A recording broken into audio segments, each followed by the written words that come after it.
Cenas assim se repetem todo começo de ano na Avenida Tereza Cristina. A via é uma das mais atingidas por inundações a cada temporada de chuvas em BH. Fizemos este vídeo para entender por que a Tereza Cristina alaga tanto e o que pode ser feito para amenizar cenas recorrentes de destruição. A Tereza Cristina é uma importante ligação entre o Barreiro e a região oeste da capital mineira, com o centro da cidade. Com cerca de 16 quilômetros de extensão, a avenida passa por 21 bairros de BH, além de ter um trecho em Contagem. Ao longo de quase toda a sua extensão, a Tereza Cristina divide espaço, ou melhor, abraça e sufoca o Ribeirão Arrudas.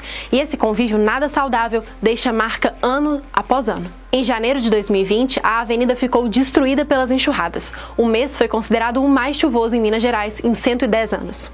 Belo Horizonte se prepara para reconstruir a destruição causada pelo maior temporal da história da cidade. A Tereza Cristina amanheceu assim.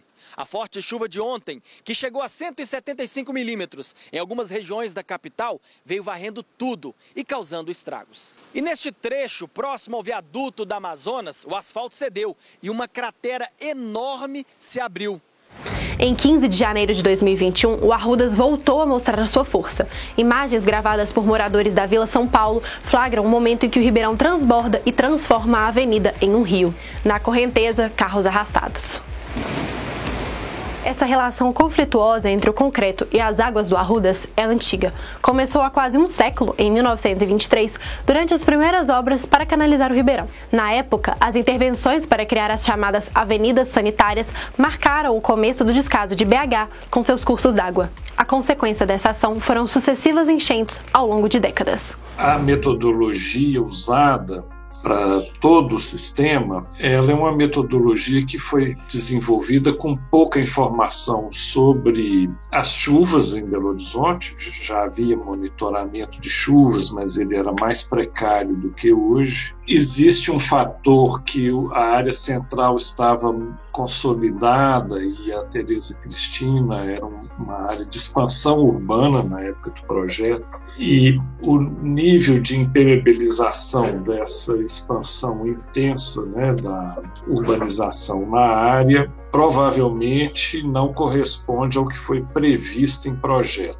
Uma das soluções encontradas pela Prefeitura de Belo Horizonte para tentar amenizar os impactos da chuva na região é a construção de uma bacia de detenção com capacidade para 120 milhões de litros d'água. A função da estrutura é liberar aos poucos o excesso de água durante os temporais para não sobrecarregar o Arrudas. Os sucessivos estragos provocados pelas enchentes ao longo da Tereza Cristina preocupam quem mora às margens do Arrudas, e eles têm motivo para temer a força das águas.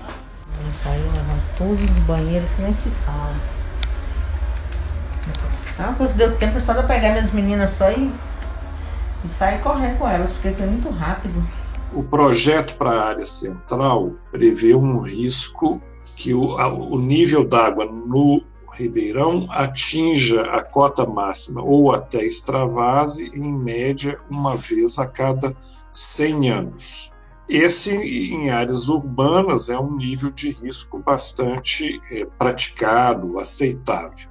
Na Tereza Cristina, nossa estimativa é de um risco de inundação de, em média, uma vez a cada 5 anos. Então você vê que a frequência de inundação, a insuficiência do canal é muito grande.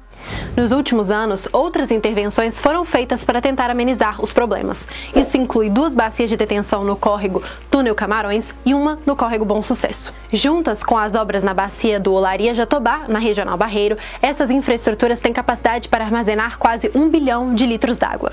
Mas a conclusão das obras no córrego do Ferrugem, em Contagem, é considerada essencial para reduzir o risco de inundações ao longo do Ribeirão Arrudas. Essas obras foram iniciadas pelo governo de Minas e estão previstas para acabar em 2022. Outro empreendimento importante na região é o PAC Ferrugem, que também prevê a construção de bacias de detenção. A primeira etapa do projeto está em execução e imóveis para abrigar famílias removidas já foram entregues. O governo estadual alega que os recursos federais não são suficientes para a execução da segunda etapa. O PAC Ferrugem é financiado pelo Ministério de Desenvolvimento Regional com um investimento total de R$ 126 milhões. Apesar das cenas de destruição na região da Teresa Cristina, as chuvas nas primeiras semanas de 2021 foram consideradas dentro da normalidade para o mês. Historicamente, janeiro é um dos meses mais chuvosos do ano na capital. Em 2020, os temporais de janeiro foram atípicos, com uma precipitação total de 935,2 milímetros, praticamente 3 vezes mais que a média climatológica do mês. Para mais vídeos como este, acesse o nosso canal.